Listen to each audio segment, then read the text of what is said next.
Hello guys, எல்லாரும் எப்படி இருக்கீங்க? நல்லா இருப்பீங்க நம்புறேன். இன்றைக்கி நம்ம கையில் வந்து பார்த்திங்கன்னா ஹீரோவோட 2026 மாடலுக்கான கிளாமர் எக்ஸ் பைக் வந்து இருக்குங்க. ஸோ இது வந்து இப்போ ரீசெண்டாக இந்த 2025 தான் அவங்க வந்து லான்ச் பண்ணாங்க.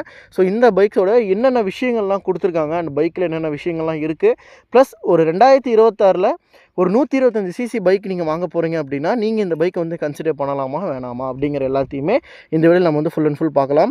ஸோ உங்களுக்கு இந்த வீடியோஸ் ஆல்மோஸ்ட் ஒரு நல்ல ஒரு ஐடியா கிடைக்குங்க. ஸோ அதே மாதிரி இந்த வண்டியில் என்னென்ன விஷயங்கள் கொடுத்துருக்காங்க, என்னெல்லாம் பெட்டராக பண்ணியிருக்காங்க அப்படிங்கிற எல்லாத்தையுமே நான் உங்களுக்கு வந்து சொல்கிறேன்.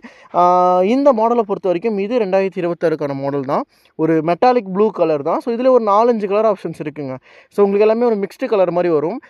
இந்த பைக்ஸை பார்த்தோன்னே ஒரு ஃபேமிலி ஆப்ஷன்ஸ்க்கு ஏற்ற மாதிரி இருக்குமா அப்படின்னு கேட்டிங்கன்னா போத் ஃபேமிலி ப்ளஸ் வந்து பார்த்திங்கன்னா ஸ்போர்ட், இது ரெண்டுமே இருக்கிற மாதிரியான ஒரு விஷயங்கள் தான் கொடுத்துருக்காங்க. அண்ட் லுக்ஸுமே வந்து பார்க்குறதுக்குமே ரொம்பவே நல்லா கொடுத்துருக்காங்க. ஸோ மெயினாக இந்த கலரு, இந்த ப்ளூ கலர் அப்படிங்கிறது உண்மையுமே பைக்குக்கு ரொம்பவே சூப்பராக இருக்குது. அட் த சேம் டைம் வண்டியில் வந்து பார்த்திங்கன்னா இந்த வண்டியில் ஒரு குறை அப்படின்னு சொல்லணுன்னா இதில் வந்து இன்னுமே ஏபிஎஸ் வந்து கொடுக்கல. Most of the 125cc bikes எல்லாத்துலேயுமே ஒரு சிங்கிள் சேனல் ஏபிஎஸ் வந்து கொடுத்துருக்காங்க. பட் இந்த மாடலில் வந்து பார்த்திங்கன்னா ஏபிஎஸ் எதுவும் கொடுக்கலங்க. ஸோ இன்ஜினை பொறுத்த வரைக்கும் 124cc engine, power and dark அப்படின்னு பார்க்குறப்போ உங்களுக்கு 11.5 பிஹெச்பியும் 10.4 நியூட்டன் ஆஃப் டார்க்கும் வந்து ப்ரொடியூஸ் பண்ணுது.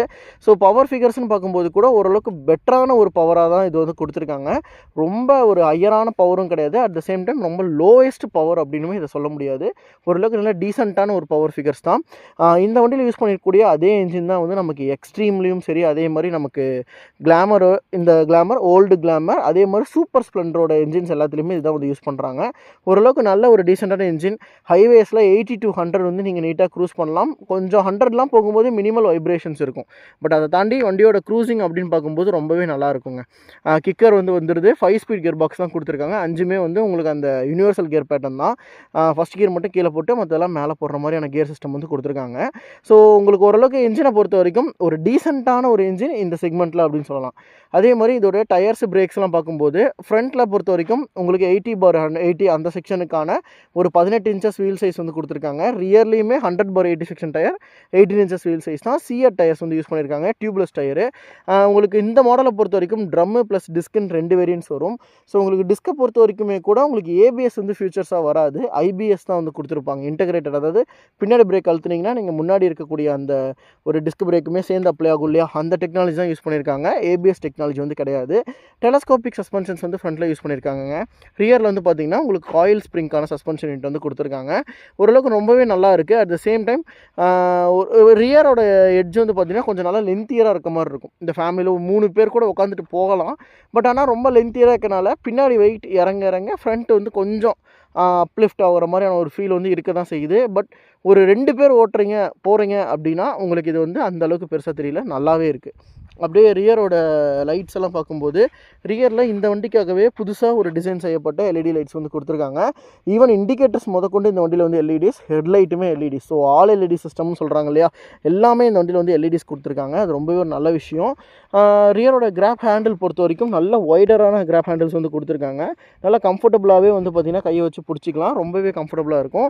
ரியரில் உட்கார்றவங்களுக்கு சாரி கார்டுமே கொடுத்துருக்காங்க. ஸோ சாரி கார்டு ஆப்ஷன்ஸ் பார்க்கும்போது கூட இந்த வண்டி வந்து இன்னமும் பெட்டராக தான் இருக்குது இந்த விஷயங்களில். ஸோ ரியரில் உட்கார்ற லேடிஸும் இருக்கட்டும், இல்லை ஜென்ஸ் யார் உட்காந்தாலும் அவங்க ரொம்ப கம்ஃபர்டபுளாக உட்காந்துட்டு ஃபீல் பண்ணுவாங்க. ஸோ அந்தளவுக்கு சீட்டோட கம்ஃபர்ட்டுமே நல்லா இருக்குது. இதில் வந்து பார்த்திங்கன்னா இது கம்பெனியோட சீட்டுங்க. ஸோ கம்பெனியோட சீட் அப்படிங்கிறம்போதே நான் கை வச்சு அழுத்தினா எந்த அளவுக்கு உள்ள போகுது பார்த்தீங்களா. ஸோ நல்ல கம்ஃபர்ட்டான ஒரு சீட்டு.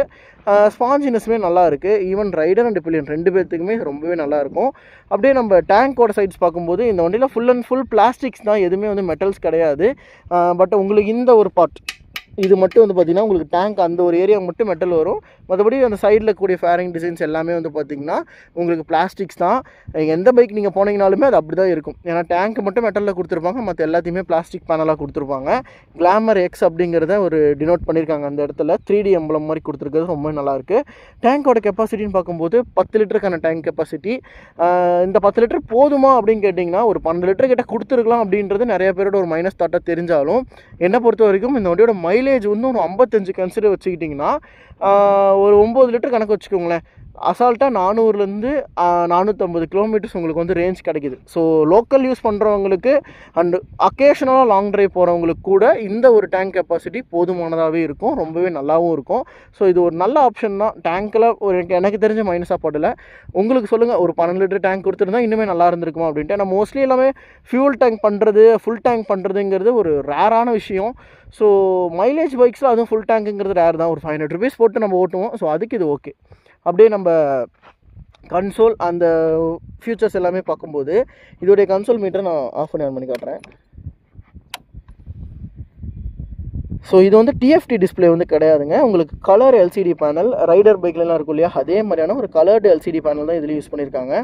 ஸோ இதுக்கு இந்த வண்டியை பொறுத்த வரைக்கும் உங்களுக்கு ரேஞ்ச் வந்து டிஸ்பிளேயில் இருக்குது. 181 இருக்கிற பெட்ரோல் வச்சு 181 கிலோமீட்டர்ஸ் ரேஞ்ச் போகும்னு காட்டுது. ஸோ இதில் 3 மோட்ஸ் இருக்குங்க. இந்த மோட்ஸ் கண்ட்ரோல் பண்ணுற பட்டன் நீங்கள் வந்து 3 கொடுத்துருக்காங்க. ரோடு, அதுக்கப்புறமேட்டு உங்களுக்கு வந்துட்டு ரோட், தென் 3 போட்ஸ் வந்து என்னென்னா ரோடு, இருங்க ஒரு நிமிஷம், ஓகே. ஸோ இதில் வந்து சைட் ஸ்டாண்ட் பண்ணியிருந்தால் நமக்கு வந்து காட்டாது. நீங்கள் வண்டியை வந்து ஸ்டார்ட் பண்ணணும் ரோட் மோட் சேஞ்ச் பண்ணுறதுக்கு.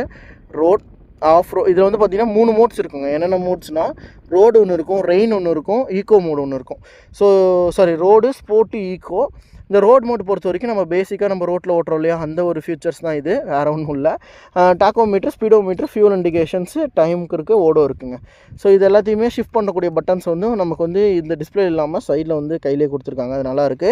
சுவிட்ச் கண்ட்ரோல்ஸ் எல்லாமே வந்து பார்த்திங்கன்னா ஹார்லே டேவிட்சன்ஸ்லேயும் இவங்களோட டாப் எண்ட் பைக்ஸ், இப்போ எக்ஸ்பல்ஸ் 210 இருக்கு இல்லையா, ஸோ அந்த வண்டிகளில் என்னென்ன மாதிரியான சுவிட்ச் அந்த ஒரு ஆப்ஷன்ஸ் கொடுத்துருக்காங்களோ அதே ஆப்ஷன்ஸ் தான் வந்து பார்த்திங்கன்னா இதுலேயுமே கொடுத்துருக்காங்க. ஸோ இது உண்மையிலுமே ஒரு நல்ல விஷயமா படுது. ஏன்னா சுவிட்சோட குவாலிட்டிஸ் இன்னுமே பெட்டராக இருக்குது. ஒரு லோ சிசி பைக்குக்குன்னு தனியாக பண்ணாமல் எல்லாமே நல்லா பண்ணியிருக்கிறது ஒரு நல்ல விஷயம். அப்படியே ரைட் சைடோட சுவிட்சஸ் பார்க்கும்போது உங்களுக்கு இன்டெகிரேட்டடான ஸ்டார்ட் பட்டன், ஸ்டார்ட் பண்ணி பார்த்துருவோம்.